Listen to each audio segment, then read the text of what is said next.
I believe sometimes, black people in particular, we are sometimes the only people that feel as if we have to have this motto of you gotta start from the bottom in order to be what you're supposed to be. From the bottom, now we here. Started from the bottom, now my whole team in. And I'm not just talking about people that really had to, even individuals that they didn't even have to, that I've seen personally, and choose to ignore the resources or ignore all of this great work that somebody did for them before and be like, no, I don't need them.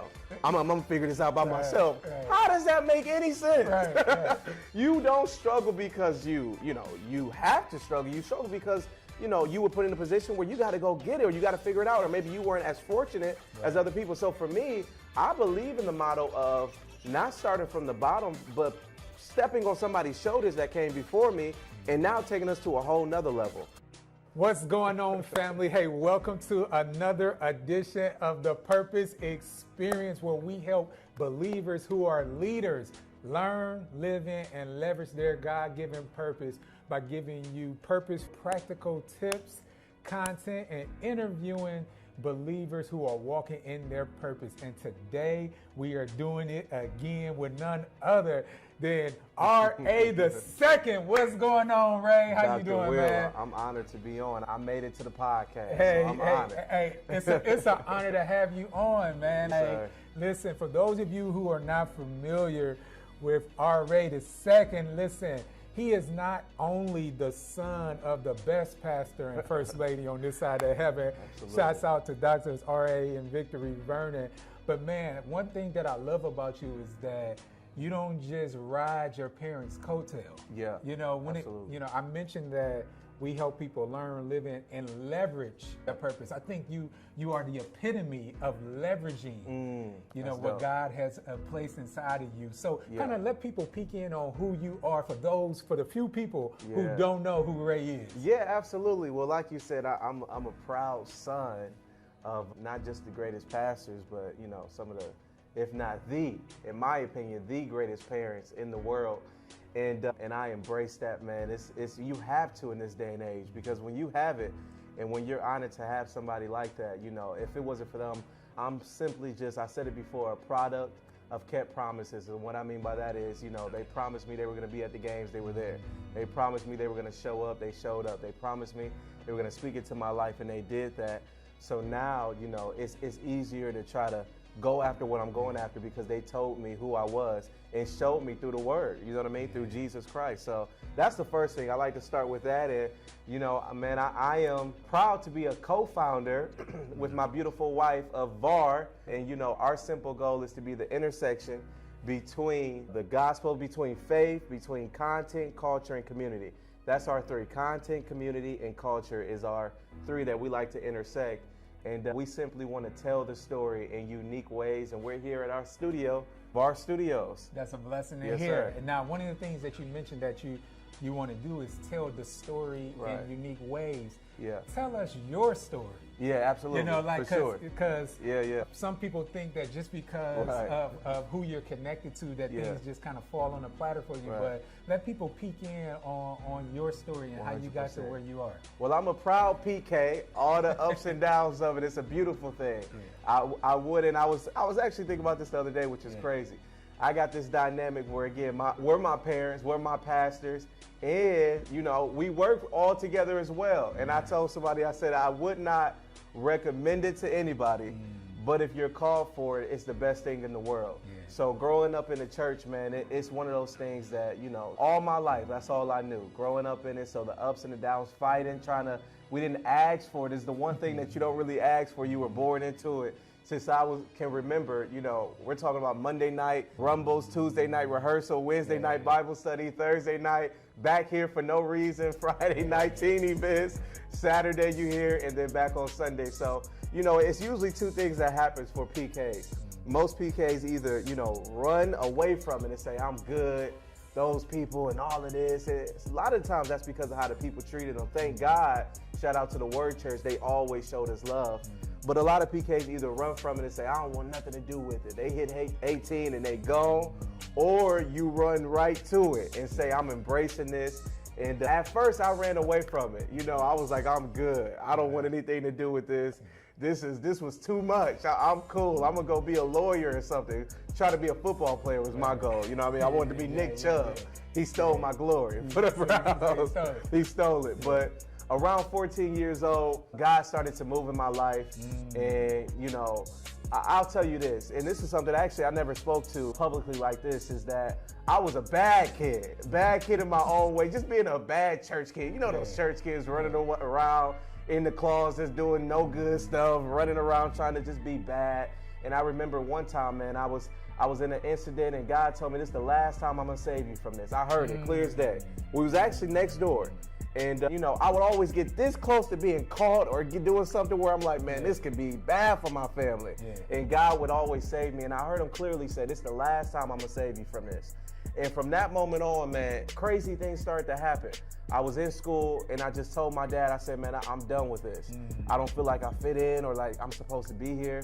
Became homeschooled, just walked out of class one day. Who does that? They said, I'm not going back. They said, can I please be homeschooled? And from 14 on, you know, it was a journey. You know, I was still bad for a minute. The famous story of me throwing a party at my house. I threw a party, y'all, at my house. I shouldn't have been doing it and got caught. I got beat so bad by my mama. Shout out to Lady Victory Vernon. Shout out. She beat the brakes off of me, which she had all the rights to. And that got me together though, man. And I started to do ministry and I started to travel with my dad. He was on tour. And I said, man, I'm going with you. I don't know what this looks like, but can I just roll with you? That's all. I want that to be my education. So I started to do that. I fell in love with Jesus, and I haven't left him since in the holistic view. But I left him some seasons where I should have did better. You know, college years, of course, all of that good stuff. But God worked with me, and I'm honored to be where I'm at now. So started to do the team ministry at 15 years old, you know, running the Outsiders. Shout out to the Outsiders. Dr. Will was there with us, and then moved our way up and, you know, started our college ministry at Ashland, and now we're here. Man, it's beautiful to hear you articulate your journey, because being an individual who was able to look at you from afar, it's always great to hear your personal perspective on your journey. Because for me, looking at you from afar, it was a beautiful thing to see, because as I mentioned earlier, I started to notice that, oh, he's trying to do this on his own. Right, absolutely. like it started becoming clear, and particularly when we were in the team ministry together. I had the wonderful privilege of doing teams when your siblings were teenagers. But when you were in it, I remember just seeing that fire and seeing how you were navigating in the ministry. Then I never said this part out loud or publicly, but I remember God placing in my spirit, like, if you stay, you in the way. Speaking of me, because I started watching how God was using. I'm like, this dude. I felt like it was like a formality, you know, that I needed to be right there because you wasn't old enough. No. Right. Technically, you know, like you wasn't old enough, but in reality, I'm like, oh, this dude got it right here, you know, like, and I would see the fire coming from you, you know, like when you would talk about what you guys can do in ministry, watching the other teenagers follow you. Funny story, you might not know this, but one of the things that I was able to pick up on, not only how you were navigating ministry, but I was even able to pick up on when you started liking your now wife. Yep, absolutely. Yeah, you know, it was a beautiful time. I remember that. It was hilarious. I would hear y'all around the campus and stuff, and I remember Coleman used to have the training, and she would be over there 100%. Training with Coleman, and I would hear you plotting to come over to try to find a reason to go 100%. Over there or whatnot. And it was just wonderful when I saw you guys actually come together. Anaja, Ray Troutman, will you marry me? Yes. You will? Because I started to think about, you know, during those times where I would hear you guys, I wouldn't say anything. I would just laugh in the back of my mind, you know, where you're like, you know, which y'all trying to find ways to go over there. But man, it has been I just wanted to let you know that it has been an honor and a beautiful thing to kind of watch a young man. Yes, sir. You know, do it the way that you do. I know it wasn't perfect, but I believe that you did it in a way to where it's a great example. That's the reason why I wanted to interview you, because I personally think that people need to see somebody live the way that you did at a very young age. Yeah, I think that, man, first of all, I appreciate that. And what was big for me, and this is no cap, we 14, 15 years old. Oh, wait, did you say 14? 14. So you beat your dad. Yeah, I beat my dad. That was something I was very cognitive of. My dad started to do ministry when he was 15. I was 14. Put it on the record. Put it on the record. Put it on the records. I beat him by a year. And, you know, credit to Dr. Will. This is something that's honest. I don't know if I ever told you this, too. I always admired Dr. Will because he was one of the most consistent people I've ever met in my life, and it will always amaze me. So I'm the personality where we could be all over the place. We try to figure it out as we go, different things like that. And what I saw from Dr. Will was like, man, in order to get to where you want to be, you got to be consistent every day with an attitude that I'm not going to let anything dictate or change who I am or my schedule or my presence. And that always inspired us, man, just how consistent he was with us. He would be coming straight from preaching a funeral, coming next door in an all-black suit, changing in his office, just to be with the team, just because he loved us. Just because he loved us, and he just wanted us to have that support from him. So I always appreciate praise God. That's a blessing. I appreciate it as well. For real. Now, let us peek in on the transformation that went down to where you became an entrepreneur.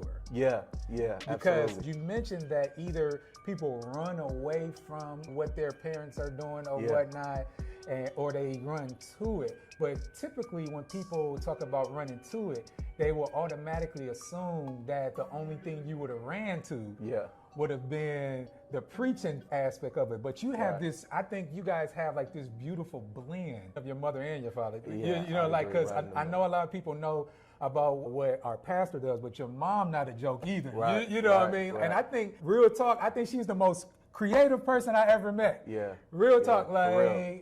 And when I watch how you and your wife and even your brother, how y'all navigate from an entrepreneur standpoint, kind of let us peek in on how did you get to that point where you say, you know what, I'm not going to just go the traditional route, but let's do something fresh. Well, I didn't want to. And I know people, but I really did not want to. I was in college, and I'm just it was all like, you're going to be a preacher. From 14 on, you're going to be a preacher. You preach, and I loved it. I enjoyed ministry. Ministry more than anything I enjoyed. Preaching was always second. But ministry, as far as seeing things come together, and I didn't know what God was doing and preparing me for as far as seeing things come together and step by step. But I was in college. We had a ministry called the Melting Pot. And with the Melting Pot, it was the largest ministry on Ashland campus in the history of Ashland. We won Ministry of the Year. Organization of the Year, my freshman year. And, you know, it was all of these black. The reason why we called it the Melting Pot is Ashland is very, well, it's more of a PWI, but we had black sprinkles in there. But it was enough black. So we like, let's make some kind of ministry and come together. But we couldn't deny that, well, white people are going to have to join us, and Latinos and all of these different ethnicities. So we called it the Melting Pot because we all came together, black, white, Hispanic, all of that great stuff. And I was preaching at Ohio University. That's at the time where I was really preaching at a lot of different colleges. And I went down there by myself. This is how it all started. And I'm preaching. First of all, I came in and I walk in the doors. And they say, oh, wait, this lady, right, this young woman, they invited me, the school did. But it just said Ray Vernon on the invitation. And they sent that out to the school. So I walk in the doors, and this young lady said, I thought it was his daddy. So first I'm like, oh, shoot, this is going to be a bad one. I got to live up to that one. It's about to be tough. But I'm like, I'm used to it. We're going to make it do what it do. Fast forward to the altar call. Number one, she gave her life to Christ. She was up front. But then I realized something that started me on this journey. I had everybody in the front, and they're giving their life to Christ, and they're saying, hey, I want to roll with Jesus. And OU, if you know anything about Ohio University, it is a party school. I mean, it's crazy. They get lit down there. So I'm thinking, okay, after they give their life to Christ, are they going back to their rooms and getting right back on their phone into craziness? Are they going to go right back to those crazy apps? Or what are they getting ready to do once they get right back to their room? I wish it was something I could leave them to say, get connected with us like here. This is how you stay connected to the community. And that was the first time it clicked. And I called my wife, who was my girlfriend at the time, on my way back driving to Ashland and said, babe, I think we got to create something that brings this generation to a place where they can still get content, they can still stay connected, and they don't always have to filter through all of the craziness. And that was the beginning of VAR and how it started. So well, talk to us about VAR. You know, like we're actually shout out. We're actually in VAR studios right now. Yes, sir. You know, kind of talk to about VAR, because people don't know that what we actually have playing behind us is some footage of some of the things that you guys have done, but kind of give us a snapshot. I mean, you guys have done some beautiful things already. Yes, sir. But let the people who are listening on the podcast and watching on YouTube, let them know what you guys are doing. So we officially launched on April 21st of this year, and our goal was simply to be the intersection between culture, community, and content. So we wanted to be the place where you can come and be entertained by some of the greatest thinkers or behind the scenes of the gospel or just creative things, but also be able to find community within there and be updated on what's happening within the culture. So we have a site called wearevar.com, and what you'll find on there is, where do you go, right? I was telling you, Dr. Will, when you want to find out what was happening in the 90s of the gospel. Because we know we got Sports Center, right? If you wanted to find out what was happening in sports or who was the top 10 best basketball players in the 90s. Well, where do you go to find out who was the top 10 greatest preachers in the 90s? Or what was happening behind the scenes with a Dr. Paul Morton, or behind the scenes of T.D. Jakes, or in the Christian world in general, or what was everybody's life looking like? Right, or behind the scenes of a Red Hands. Or Red, that's exactly so that's what we do. So that's exactly what we do. So we go behind the scenes. We want to be like the Sports Center of Christianity. So we go behind the scenes and we capture, like he said, we had a Kyrie, shout out to Red Hands and Ty. They did a festival, right?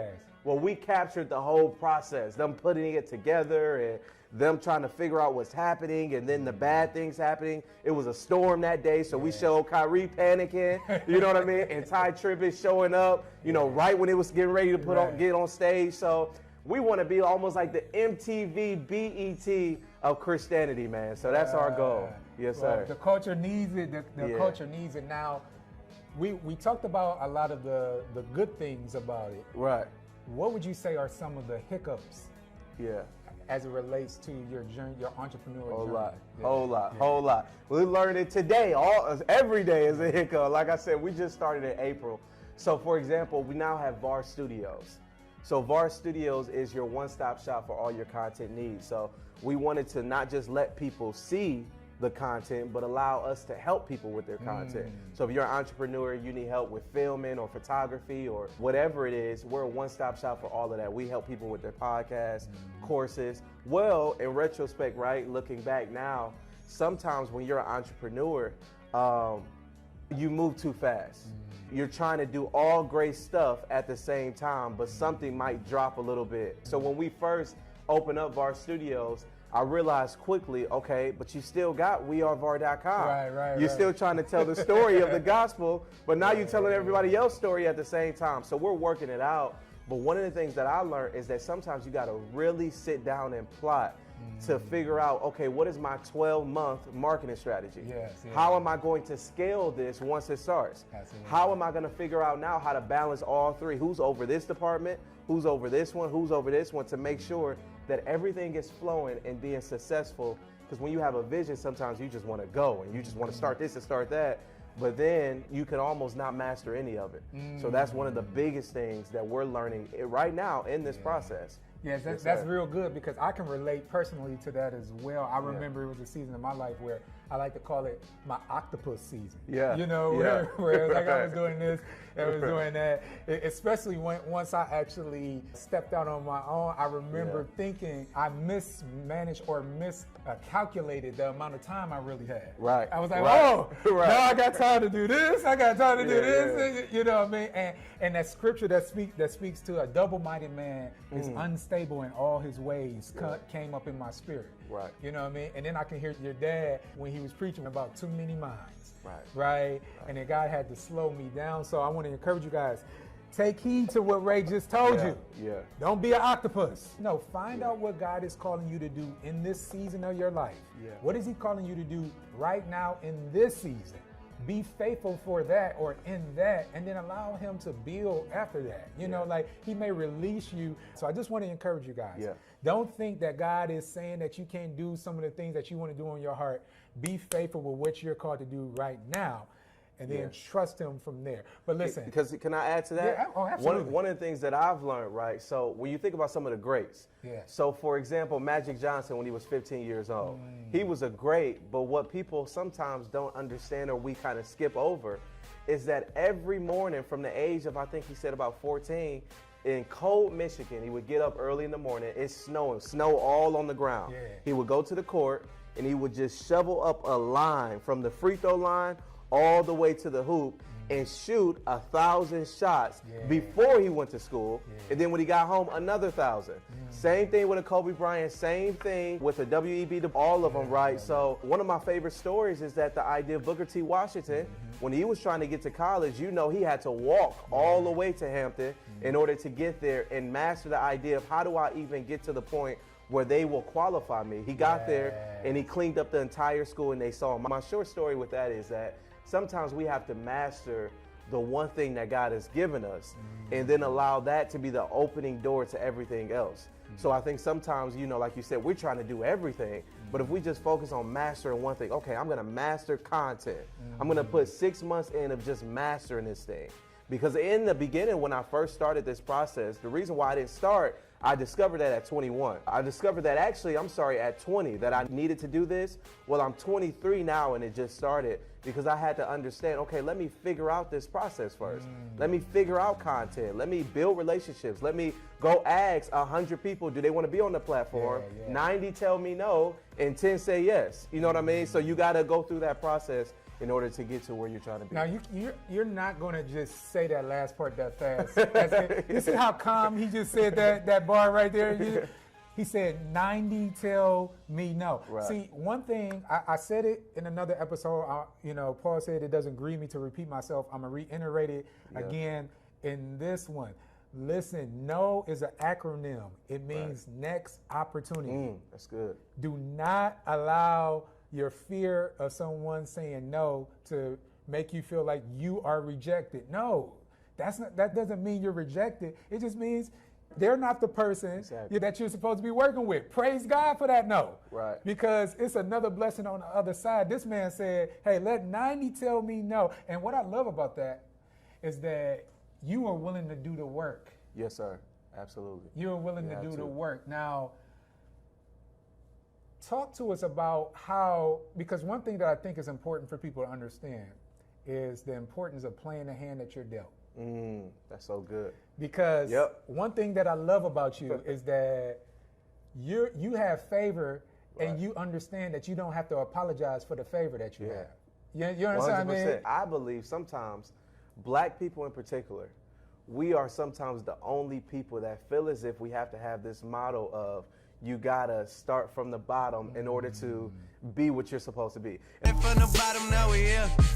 Started from the bottom, now my whole team in. And I'm not just talking about people that really had to, even individuals that they didn't even have to, that I've seen personally, and choose to ignore the resources or ignore all of this great work that somebody did for them before and be like, no, I don't need them.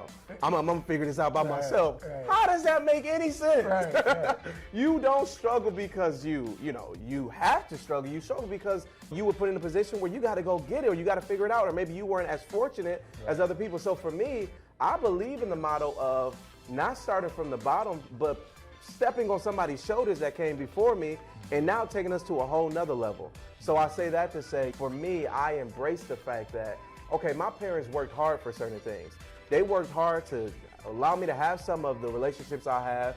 They worked hard to allow me to have a running start. So now I'm going to take that running start and make it a speed race. And we were doing a marathon. Now we're trying to go around and be even faster on the second lap. So I say that to say Jews don't apologize for it. Our white brothers and sisters don't apologize for it. We're the only people that feel as if sometimes we have to always start from the bottom, and I'm denouncing that, Right. and I'm embracing it because I know that's not the truth. Yes, embrace it. Smarter, not harder. Like we always Yeah. talk about, play the hand you were dealt. Right. Right? Yes, and sir. normally we use that when the hand is a bad hand. Right. But my thing is, like, I don't throw my hand in if I'm playing spades, Right. and I got a handful of spades, and I Yeah. know I'm about to run it. Oh, I'm running that. Oh, you're running it. behind. I'm running it. Stop playing.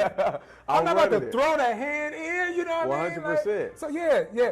Listen, play the hand that you were dealt. If your testimony is you have to start from the bottom and then grind your way up, go ahead and do the thing, right? But if that's not your story, then play the hand that you were dealt and then lift as you climb. Right. Right? That's good. You know what I mean? Lift. That's one thing I love about you. Like, you're not just doing this just for your own personal gain. I see the people that you have around you who you help, you know, like, Right. and the other, and your peers that you're bringing up Yeah. with you at the same time. Listen. And you know what? Lift as you climb. Dr. Will, that's so good that you said that because I had this interview, which I agree with. I think it was by Jay-Z. Yeah. And he was speaking on whoever you are, wherever you come from, whatever you have, there's some kind of greatness or something that you have as an advantage that's over somebody else. For example, if I'm somebody that I wasn't as fortunate to maybe see certain things that I wanted to see, or maybe my parents didn't have everything I wanted them to have, well, you may have an advantage of, you understand that perspective in a way I will never understand. So the neighborhood or people around you, you'll be able to say exactly what they need when you're targeting them for your business or for your ministry because you were right there with them. On the same time, there's a lot of rooms that now I'm able to be in because my dad or my mother, they made the opportunity for us to get in that room. However, you can get in the room because of somebody else, but you only can stay in the room for yourself. Right. So that's the only way. So that you can get in the room because you knew somebody that's in that bad boy or they invited you in. But if you do not do good business, good ministry, it does not matter who got you in it. You're not going to stay in there long. Well, I don't think we can put it no better than that. That's it right there. Hey, that was a gem that Ray just dropped on there. If you want to stay in the room, you got to have that competence. Yeah, you got to know what you're doing. So now, what are some resources to help people? Let's say if it's a young Ray that's watching or listening to the podcast right now, and they're saying, you know what, I want to do something. I feel like God is calling me. My purpose is to do what he's doing or something similar to what he's doing. What are some resources that you would recommend that they tap into? Here's one of the biggest things you have to do. From Kobe Bryant to LeBron James to Serena Williams to Dr. Will, anybody that wants to be great, you have to have a coach. You have to have somebody that's either done it before you or that can give you that advice on the way. And here's something that I've learned in your field, or somebody that's kind of going after the same thing that, you know, or is already at the place that you're trying to get to. That's one of the biggest things that I learned. And I know Dr. Will is a great coach for all entrepreneurs, anybody that needs any kind of help with getting to your purpose. This man right here is one of the best coaches you can invest in. So I would say that's number one for what I'm learning right now. Number two is educating yourself on the field with masterminds, with books, you know, whatever your craft is. Who are the best people that's done it before you, and read everything that they've done. I mean, everything that you can, every article you can find, every YouTube video, anytime you're driving, anytime you're just chilling out. I mean, I remember I was in grad school to go to Howard University down in DC. And I'm down there in DC with my wife, and we got it all set up, and I'm in an apartment, and I'm going to Howard U Divinity School to get my master's, and it's set. I'm there and I'm feeling out of purpose. I'm feeling like, man, I know this is good, but is it for me? Come on. I know this is a great thing to have on my name, but I'm in class looking at app developers. I'm in class reading articles on Mark Zuckerberg. I'm in class looking at masterminds, and I'm like, what? I know this is great, but I don't know if it's for this season of my life. So I'm literally down there miserable because I'm chasing something that looks good visually to the people. It looks great visually to the people instead of being fulfilled for myself. And that was the moment. I remember I called my dad, short story, and I said, Dad, you know, he could just tell I was off. I wasn't calling home. I'm just off, you know. And I'm like, you know, I'm like, Dad, I don't know what I want to eat. Like, what would you do if it was completely up to you? I said, well, I would just be traveling and just trying to figure this content thing out. I would go record, you know, Pastor Mike, or go record Dr. Darius and go behind the scenes and show people like what it's really about. And he was like, then go do it. Come on. He said if it was up to you, that's what you would go do. So why don't you just go do it? And sometimes I think we think like that we almost need approval for somebody or everything has to be put together when God is saying, go do it. Yeah. Go try it. I think that is so beautiful right there. Start. Right. Start imperfect. It doesn't. You don't have to have all the ducks in a row and everything perfectly. Go get it out your system. And like I think that's, if you don't take anything from this conversation, make sure you hold on to that. Yeah. What is it that if you can pick what you would do, what is it that you would do? I would encourage you, do whatever you can to go do that. Let me pause for a second, because I don't know who's listening or watching this. If it's pleasing to God, make sure that it's in His will, because, you know, okay. But listen. Well, Dr. Will, you told me to do it, so I'm out here. Because I just, you know, don't start an OnlyFans page. Right. Or go, you know. Shout out to Dr. Will, he told me to start the holiday we're not talking about that. Right. You know, if it's not disrespectful to God. Yes, sir. You know what I mean? Go get it out your system, right? That's what faith is. It's the substance of things hoped for and evidence of things not seen, man. Listen, this conversation has been fantastic. I'm looking forward to having another one. Don't we want to have a conversation with Ray and his wife? He's the co-founder, this beautiful facility that you guys just had an opportunity to look at if you're watching on YouTube. And I encourage those who are listening on the podcast to check out the YouTube channel so you can actually see some of the footage and see what God is doing here at VAR Studios. And everybody that's tuning in, you can go to their website. We have it in the show notes. We have it in the description. You can see what they're doing on their website. You see everything that they have to offer. So let the people know where they can find you at. Yeah, absolutely, man. You can follow me at Ray Vernon II on Instagram and Facebook, and then on YouTube. You want to check out my wife and I and our story. We have a YouTube called The Vernons. TheVernon. As if you need a laugh or just a good time, that's our YouTube. And we are VAR everywhere. Go follow that. And if you need help, if you're a church watching a business, whoever you are, VAR Studios everywhere. So go to varstudios.com and we're ready to help you out. Hey, they're ready. Yeah. They're ready. They're ready. Are you ready? Listen, this has been another edition of the Purpose Experience with none other than the great Ray Vernon II. Thank you for having me, man. Hey, it's been a pleasure, Appreciate you, man. Dr. I Will. love you, man. Love you, for real. Hey, go be great and walk in your purpose.